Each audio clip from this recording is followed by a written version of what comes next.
சிதோபந்துடைய கனவுல விட்டலன் ஒரு நாள் தோன்றி, அப்பா சிதோபந்த், உன்னுடைய பொன்னான ருக்மிணிய விட்டல் பந்துக்கு எந்தவித தயக்கமும் இல்லாம நீ மனம் முடிச்சு கொடு. நீ மனம் முடிச்சு கொடு. விட்டல் பந்தை விட உன்னுடைய பொண்ணுக்கு ஒரு நல்ல பையன் கிடைக்க மாட்டான். இவருக்குமே மனசுல ஆசை. யாருக்கு? சிதோபந்துக்கு, ருக்மிணியுடைய அப்பாவுக்கு. நம்ம பொண்ணுக்கு இவரை தான் கொடுக்கணும்னு ஆசை. ஏன்? பொதுவாகவே திருமணத்தில் சம்பந்தம் பேசும்போது இன்னது கொடுத்தா இப்படியெல்லாம் கல்யாணம் நிகழும்னு உலக வாழ்க்கைக்கு ஒத்து போகிற மாதிரி அந்த கல்யாணத்துடைய பேச்சு அமையும் பெரியோர்களால். ஆனால் நாமளே இப்போ நிதர்சனத்தில் பார்க்குறது உண்டு. உலக வாழ்க்கைக்கு ஒத்து போகிற மாதிரி ஒரு கல்யாணத்தை ஏற்பாடு பண்ணி கல்யாணமும் நடந்து முடிஞ்சதுக்கப்புறம் அதில் கணவனோ இல்லை மனைவியோ தனித்தனியாக ஒரு மார்க்கத்தை தேடி போகும் பொழுது, அது பக்தி மார்க்கமாக தான்னு நான் சொல்லலை, வேறு வேறு வழிகளை நாடி வேறு வேறு விதமான விஷயங்களில் தங்களை ஈடுபடுத்தி கொண்டு வாழ்க்கையை செலுத்தும் போது அங்கே நிறைய முரண்பாடுகள் வந்துடுது. இவங்களை நம்பி பிறந்த குழந்தைங்களுடைய வாழ்க்கை கேள்விக்குறியாயிடும். அந்த குடும்பமே எப்பயுமே கலேவரமாக இருக்கும். ஆனால் ஒரு பக்தனுக்கும் இன்னொரு பக்திக்கும் திருமணம் முடியும் பொழுது உலக வாழ்க்கையில் கலேபரமாக இருந்தாலும் அவங்களுடைய ஆன்மீக வாழ்க்கையானது இந்த கலேபரத்தை ஒரு பெரிய பொருட்டாக வச்சுக்காது. அவங்கக்கிட்ட பெரிய பெரிய மாட மாளிகைகள் இருக்காது, கை நிறைய காசு பணம் இருக்காது, ஆனால் நிம்மதி இருக்கும். ஏன்?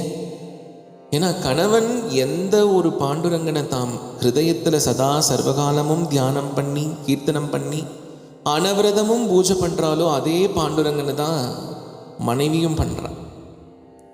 ஸோ மனைவி தியானிக்கிற அதே பாண்டுரங்கன் தான் கணவன் கீர்த்தனம் பண்ணுறான்.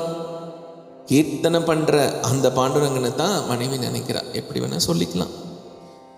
இதில் இப்படி ஒரு சம்பந்தம் பேசணுமே, ஆனால் உலக வாழ்க்கையில் இப்படி முடியுமா? என் பொண்ணு நல்ல பஜனை பண்ணுவா சார், அவள் பாடுற அபங்களை கேட்டிருக்கீங்களா? இப்படி போய் சொல்லி எங்கேயாவது சம்பந்தம் கேட்க முடியுமா? அப்படி கேட்டு ஒத்துக்கிற சம்பந்தத்தை விட முடியுமா? அதனால் இங்கே விட்டலனே இந்த திருமணத்தை நடத்தி வைக்க சொல்லி சிதோபந்திட்ட சொல்கிறார். தவஸ்வப்னாவஸ்தே மாஜி ஏவோனி பண்டரிநாதே மணி கன்யா சாலங்கிருத தியாவியா சீ. இந்த ஸ்வப்னம் கலைஞ்சது. சிதோபந்தி ஏஞ்சார். ஏஞ்சி நேராக விடு விடு விடு விடு விடுன்னு விட்டல் பந்தி என்ன பண்ணுறன்னு பார்த்தார். அவர் எழுந்திருச்சு சுத்தி எல்லாம் பண்ணி தயாராகிற வரைக்கும் காத்துட்டு இருந்தார். எல்லாம் முடிஞ்சு சுத்தி பண்ணி விட்டல் பந்த் வெளியில் வந்த உடனே சிதோபந்த் போய் சொல்கிறார், விட்டல் பந்த், விட்டல் பந்த், நேற்று என் கனவுல பாண்டுரங்கன் வந்தான். பாண்டுரங்கன் வந்தாரா? ரொம்ப நல்லது, ரொம்ப நல்லது. சாதுக்களுக்கு இவ்வளவு விஷயங்கள் நீங்கள் பண்ணுறீங்க, சிசுருஷை பண்ணுறீங்க. உங்கள் கனவுல பாண்டுரங்கன் வரலனா தான் ஆச்சரியம். என்ன சொன்னார்? என்னுடைய மகளான ருக்மிணியை உங்களுக்கே விவாகம் முடிக்க சொன்னார். ஓஹோ, இவர் பொண்ணை நம்ம தலையில் கட்ட பார்க்குறார் அப்படின்னு விட்டல் பந்த் நினச்சாரோ என்னவோ. அப்படியா? உங்கள் கனவுல வந்து சொன்னாரா? என் கனவுல வந்து சொல்லலையே, என் கனவுல வந்து சொல்லலையே. உடனே சிதோபந்த் எதுவும் அதுக்கு முரண்பாடாக பேசிக்கல. உன் கனவுல வரலன்னா அதுக்கு உனக்கு தகுதி இல்லை, அப்படி இப்படின்னு முரண்பாடாக போய்க்கல. அவர் அந்த மாதிரி ஒரு கீழ்த்தரமாகவும் நினைக்கல. அவர் உங்கள் கனவுல வரலையா? வருவார், நான் அது வரைக்கும் காத்துட்ருக்கேன் அப்படின்னு சிதோபந்த் சொல்லிட்டு துளசி மாடத்துக்கு கீழே போய் படுத்துட்டார். அன்னைக்கு இரவே பாண்டுரங்கன் விட்டல் பந்தோடைய கனவுல வரார். அப்பா விட்டல் பந்த், ஏந்திரி, நான் உங்ககிட்ட ஒன்று சொல்லணும்ப்பா. என்ன தெரியுமா? உன்னுடைய உடம்புல ஞானம் பக்தி வைராகியம் அப்படின்றது உள்ளூர ஊறி ஓடுறது. அதனால ஒரு விவாகத்தினால உனக்கு எந்த விதமான கிளேசமும் ஏற்பட போகிறது கிடையாது. அது இல்லாமல் உன்னை வச்சு 4 உத்தமர்கள் திருவதாரம் பண்ண போகிறாப்பா. உனக்கு குழந்தையா வந்து பிறக்க போகிறா.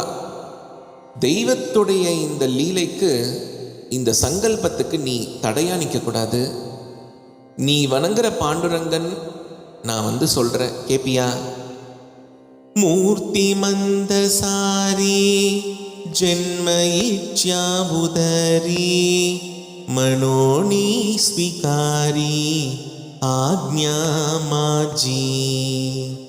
அதனால நீ ருக்மிணியை திருமணம் செஞ்சுக்குப்பா அப்படின்னு சொல்லி பட்டுன்னு மறைஞ்சிட்டார். உடனே விட்டல் பந்துக்கு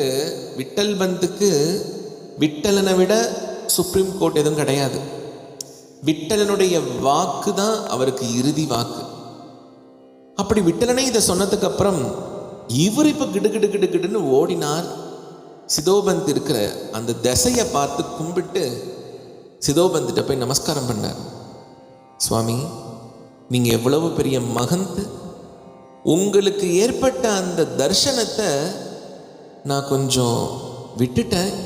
இப்போ எனக்கும் உங்களால் விட்டலன் தர்சனம் ஏற்பட்டுச்சு. அது மட்டும் இல்லை, விட்டலனே வந்து சொன்னார் உங்கள் பொண்ணை திருமணம் செஞ்சுக்க சொல்லி. உடனே அப்பாவுக்கு குஷி தாங்கலை. இவங்க 2 பேருடைய ஜாதகத்தையும் எடுத்துட்டு போய் கொடுக்குறாங்க. எல்லா பொருத்தங்களும் ஒன்றா இருக்கு, நல்லபடியாக இருக்கு. பாசாரோணி ஜோசி கடிதார்த்த பாகிலா குண உதரலா சதீஷகி. உடனே தடபுடலா திருமணம் தயாராகுது. எல்லா வைதிகர்களும் வீட்டுக்கு வர போக இருக்க எல்லாருக்கும் ததியாராதனை நடக்குது. அந்த திருமண நாள் வந்துருச்சு. இப்போ குறிச்சு வச்ச தேதிக்கு அந்த நாள் வந்துருச்சு. பிராமணர்களை எல்லாம் வரவேற்று ததி ஆராதனை எல்லாம் தடபுடலாம் நடக்கிறது. மணமக்கள் இப்போ மணமேடைக்கு வர. மணமேடைக்கு வந்தோடனே அந்த தோரணங்கள் எல்லாம் ரொம்ப அழகாக கட்டப்பட்டிருக்கு. மனமிகுந்த வாசனை திரவியங்களால் அந்த இடமே ஏதோ இது வைகுண்டமா இல்லை உண்மையிலேயே ஏதாவது ஒரு இடத்த வாடகைக்கு பிடிச்சி ஒரு கல்யாணம் தான் நடத்துகிறாரா அப்படின்ற அளவுக்கு இது ஏதோ நான் அலங்காரமாக சொல்கிறேன்னு காரணம் இல்லை. இன்றைக்கெல்லாம் நிறைய பேர் மேரேஜ் டெக்கரேஷன்ஸ்னு பண்ணுறா. ஏதேதோ பூவை தொங்க விடுறா, வெளிநாட்டிலேருந்துலாம் பூவை இறக்குமதி பண்ணி என்னென்னமோ செய்கிறாங்க.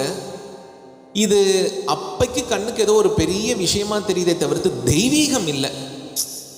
இன்னைக்கு நடக்கிற திருமணங்களில் செண்டை மேளம் வைக்கிறாங்க, யாரையோ கூப்பிட்டு பாட வைக்கிறாங்க, எல்லாரும் ஆடுறாங்க. அம்மா ஆடுவா, அப்பா ஆடுவான், பையன் ஆடுவான், கல்யாணம் பண்ணிக்கிற பொண்ணு எல்லாம் ஆடும். கடைசியில் வாழ்க்கையும் நீ உன் வாழ்க்கை ஆடப்போகுதுறான்றதுக்கு ஆடுறாங்களான்னு எனக்கு தெரியல. நான் யாரையும் குறை சொல்லலை, வைத்தறிச்சலாக இருக்கு. ஏன் வைத்தறிச்சலாக இருக்குன்னா, திருமணம் அப்படின்றது நீ பொண்ணோடைய வழியில் இருக்கக்கூடிய எல்லா பெரியோர்களும் பையனோட வழியில் இருக்கிற எல்லா பெரியோர்களும் ஒன்று கூடி சாக்ஷாத் அந்த தெய்வத்தை எல்லா தேவதைகளையும் வர வச்சு அந்த தெய்வ சாநித்தியத்தோட அக்னி சாட்சியாக கரம் பிடிக்கிற புனித வைபவம் இது. இந்த நேரத்தில் போயிட்டு நம்ம இதை ஒரு சினிமா ஷூட்டிங் ஆட்டம் பண்ணக்கூடாது. சினிமாவில் ஒரு நடிகர், நாடகத்தில் ஒரு நடிகர் பார்த்தா இன்னைக்கு ஒருத்தவங்க கழுத்தில் தாலி கட்டுவார், அடுத்த மாதமே வேற ஒரு படத்தில் வேற யாருக்கோ தாலி கட்டுவார். லௌகிகமாக பேசுகிறேன்னு நினச்சிக்க கூடாது. ஆனால் இன்னைக்கு நிதர்சனத்தில் எல்லா கல்யாணமும் இப்படி தான் நடக்குது. அப்படி இருக்கக்கூடாதான். திருமணம் அப்படின்றது தெய்வ சாட்சியாக இருக்குன்னா அந்த இடத்துல தெய்வம் இருந்தால் அந்த இடம் எப்படி இருக்கணும்? அப்படி இருக்கணும்.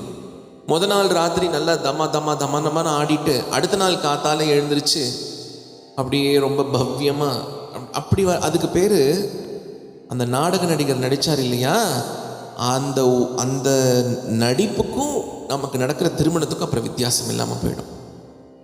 இதெல்லாம் இப்படி பண்ணக்கூடாது. இதில் ரொம்ப பெரிய கஷ்டமான விஷயம் என்னென்னா, இதை அந்தந்த வீட்டு பெரியோர்களும் ஆதரித்து அப்படி நடக்கிறதுக்கு தான் அவங்களும் ஆசைப்படுறாங்க. ஒரு 50 வருஷத்துக்கு முன்னாடி இப்படி நடந்திருந்தா கேலி கூத்தா சிரிப்பாங்க. அப்போல்லாம் ஏது மண்டபம்? இந்த தெருவுலேருந்து அந்த தெருவுக்கு ஒரு பந்தல் வரும். அந்த தெருவில் இருக்கவங்க எல்லாரும் ஒன்று சேர்ந்து அந்த விழாவில் பங்கு பெறுவாங்க. எளிமையான திருமணமாக இருக்கும், ஆனால் நிம்மதியாக இருக்கும், மனசுக்கு சமாதானத்தை கொடுக்கும். இன்னைக்கு நிகழ்வுகள் அப்படி இருக்கா? இன்னைக்கு அப்படி இல்லையே. உன்னை விட நான் பெருசாக நடத்தினா, என்னை விட நீ பெருசாக நடத்தினியா? இங்கே அலங்காரமாக மனம் கமிழ்னுச்சுன்னு சொல்கிறதுக்கான காரணம் வந்திருக்கிற வைதிகரோ இல்லை அந்த திருமணத்துக்கு சாட்சியாக வந்திருக்கிற பெரியோர்களால் கூட கிடையாதான். இந்த மணமக்களால் தான் இந்த மணமேடை இப்படி மனம் கமிழுது. மணமக்களால் மனம் கமிழுதா? ஒருவேளை நல்ல வாசனையான சம்பங்கி மாலையையோ இல்லை செண்பக மாலையையோ மனோரஞ்சித மாலையையோ இவங்க போட்டிருக்காங்களா அப்படின்னா அதையும் போட்டிருக்காங்க. ஆனால் அதனால் கிடையாது. இது இந்த மனமானது எதனால் கமிழுகிறது அப்படின்னா, இவளும் சர்வமும் எப்பையும் சதா சர்வகாலமா விட்டலன்னு நினைச்சிட்டு இருக்கா. அவரும் சர்வமும் சதா சர்வகாலமா விட்டல நினைச்சிட்டு இருக்கார். சதா விட்டல தியானி, சதா விட்டல அபங்கம் இவங்க மனசுக்குள்ள ஓடிக்கிட்டே இருக்கு.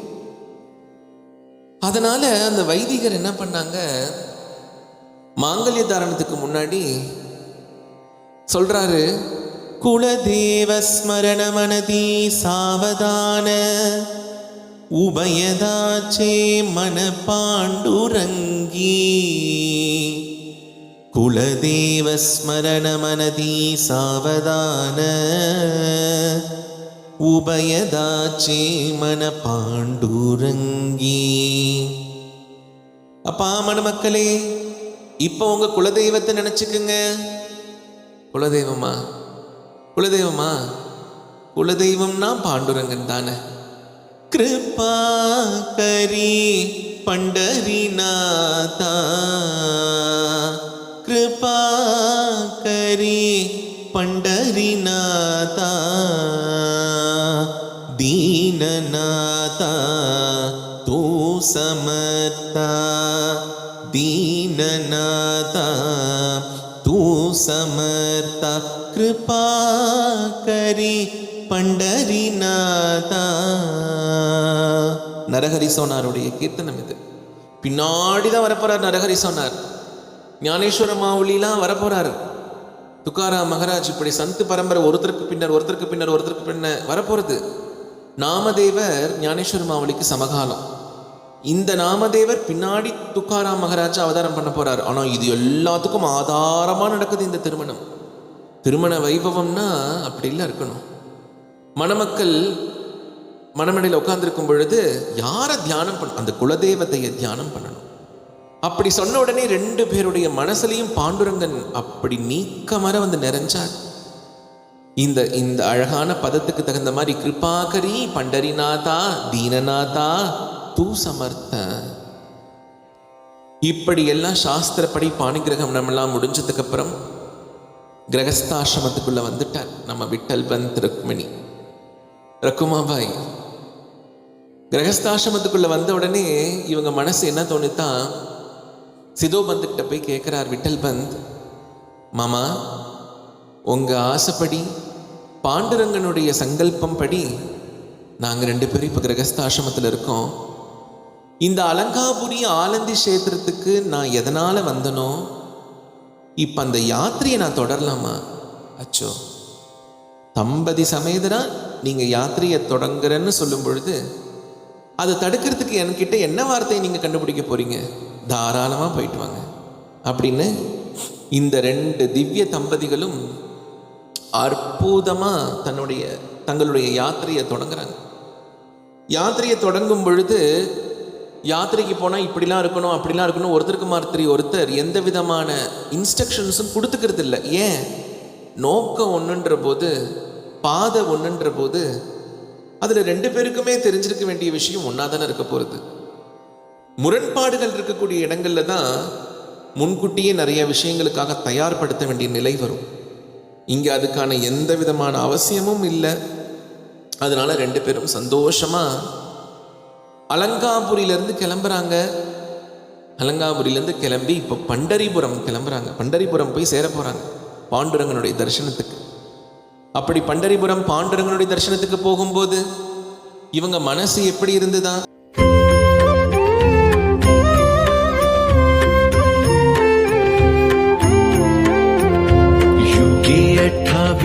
विटेवरी उभा, वामांगी रखुमाई दिस दिव्य शोभा. पुंडलिकाचे भेटी परब्रह्म आले गा, चरणी वाहे भीमा उद्धरी जगा. जय देव जय देव जय देव जय देव जय पांडुरंगा. रखुमाई वल्लभा राईच्या वल्लभा, पावे जीवलगा. जय देव जय देव जय देव जय देव जय पांडुरंगा. रखुमाई वल्लभा राईच्या वल्लभा, पावे जीवलगा. जय देव जय देव. तुळशी माळा गळा कर ठेवून कटी, कासे पीतांबर कस्तुरी ललाटी. देव सुरवर नित येती भेटी, गरुड हनुमंत पुढे उभे राहती. जय देव जय देव जय देव जय देव जय पांडुरंगा. रखुमाई वल्लभा राईच्या वल्लभा, पावे जीवलगा. जय देव जय देव. धन्य वेणुनाद अनुक्षेत्र पाळा, सुवर्णाची कमळे वनमाळा गळा. राई रखुमाबाई राणी या सकळा, ओवाळी ती राजा विठोबा सावळा. जय देव जय देव जय देव जय देव जय पांडुरंगा. रखुमाई वल्लभा राईच्या वल्लभा, पावे जीवलगा. जय देव जय देव. ओवाळू वारत्या कुरवंड्या येती, चंद्रभागे माझी सोडून या देती. दिंड्या पताका वैष्णव नाचती, पंढरीचा महिमा वर्णावा किती. जय देव जय देव जय देव जय देव जय पांडुरंगा. रखुमाई वल्लभा राईच्या वल्लभा, पावे जीवलगा. जय देव जय देव. आषाढी कार्तिकी भक्त जन येती, चंद्रभागे माझी स्नान जे करती. दर्शन हेळा मात्रे तया होय मुक्ती, केशवासी नामदेव भावे वाळीती. जय देव जय देव जय देव जय देव जय पांडुरंगा. रखुमाई वल्लभा राईच्या वल्लभा, पावे जीवलगा. जय देव जय देव.